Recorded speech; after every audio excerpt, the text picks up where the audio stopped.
Good morning, everyone. I wanted to bring to you some information that I learned yesterday off of the survivalpodcast.net. One of my subscribers, Paul, had given me this link to watch, and to listen to. It's a podcast. So yesterday on my 2-hour drive to Chattanooga, I was able to listen to it all the way through. So when I was on my way back home, I found a giant canadensis. Now, it was still in Lincoln County, and it was on a back road that I just decided to take. It was about 12 feet tall. It was a giant plant. So I cut it in half. I cut the top half off, and then I cut the bottom half, and then put it in my car. So both stalks went the length of my car. So that's about 12 feet.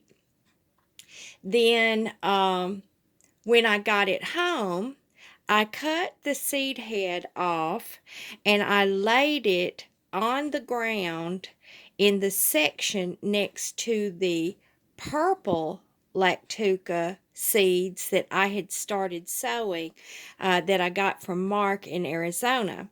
So I've got my seeds laid out the way I want my plants to come up when they come up.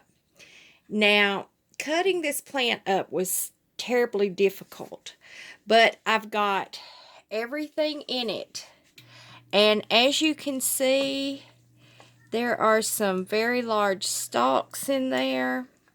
You can see that inside of the plant, and I had already started cooking.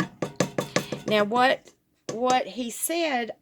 Jack said on his podcast was that what you need to do is let it get hot enough to start having steam come off. You see how it is already starting to have some steam on it.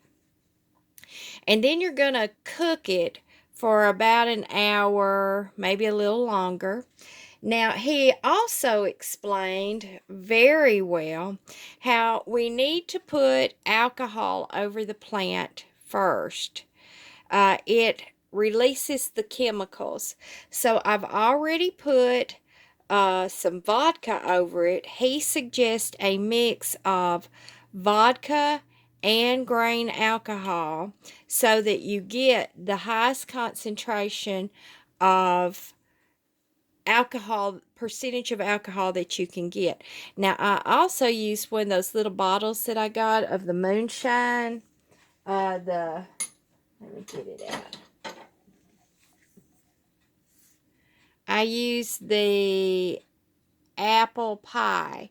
So I used one of these little bottles as well. But I poured my alcohol over in here when I first put the plant material in.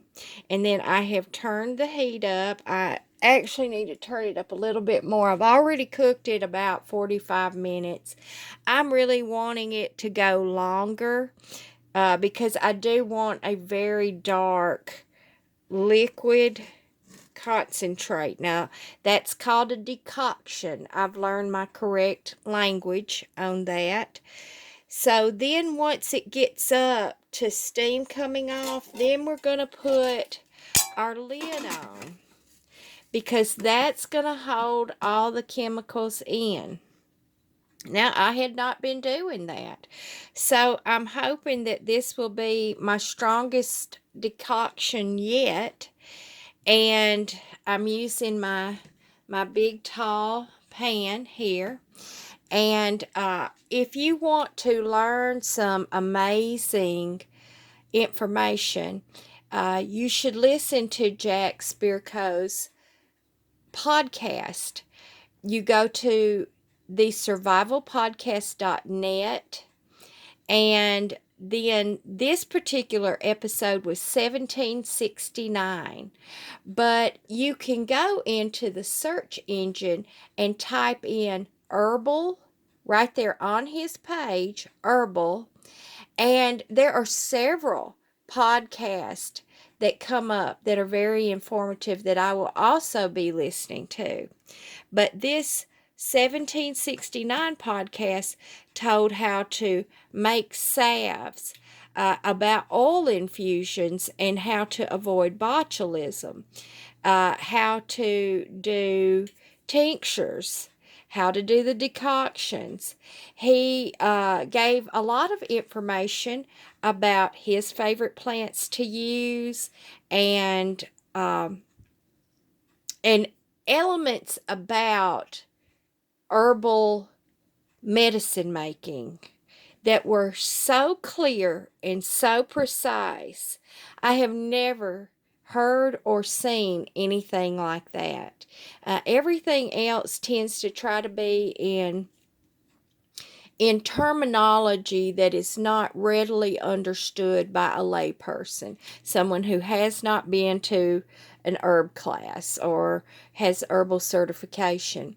He has been doing this, working with plants since 1998, and that's 21 years now.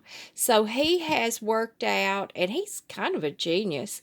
So he has worked out the best way to do these things, and he studied greatly on it as well. So I'm thankful that I got to learn about this podcast, and now I'm going to be listening to it all the time. There's also other podcasts that he does regularly that are so informative. But I did want to bring you this. Once this gets done, and let's say you've gone for about an hour with your pot on the stove and it's hot to the touch, what you're going to want to do is turn your heat off and then allow it to cool down until it is comfortable to the touch. You can even wait until it gets completely cold. And do not take the lid off, because you know how when you take the lid off and the steam comes up, well, that's letting out some of the chemicals. So what we want to do is, as it cools, the steam to fall back down into the pot. All that condensation goes back down into the mix, and then we want to open our lid.